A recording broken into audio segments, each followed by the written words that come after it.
ଲକ୍ଷ୍ୟ ଜୀବନରେ ଓ ସମାଜରେ ସଫଳତା ହାସଲ କରିବା ଲାଗି ମଣିଷକୁ ପ୍ରସ୍ତୁତ କରିବା ନୁହେଁ, ବରଂ ତାର ପୂର୍ଣ୍ଣତାକୁ ଚରମ ସୀମାରେ ପହଞ୍ଚାଇବା।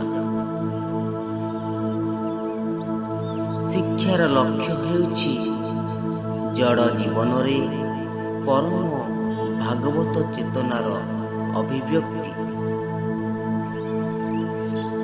ଉଦାହରଣ ମଧ୍ୟରେ ହିଁ ଶିକ୍ଷା ଅଧିକ ଫଳପ୍ରଦ ହୁଏ।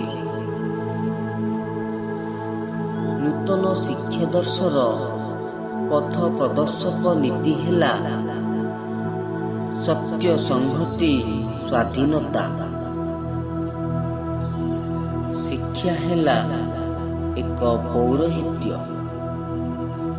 ଶିକ୍ଷାଦାନ ହେଲା ଏକ ପୌରୋହିତ୍ୟ। ଗୋଟିଏ ରାଜ୍ୟର ମୁଖ୍ୟ ଶାସକ ହେବା ଏକ ପୌରୋହିତ୍ୟ। ଜଣେ ଶିଶୁକୁ ଶିକ୍ଷିତ କରିବା ଅର୍ଥ ନିଜକୁ ଶିକ୍ଷିତ କରିବା। ସମଗ୍ର ଜୀବନ ହିଁ ଶିକ୍ଷା।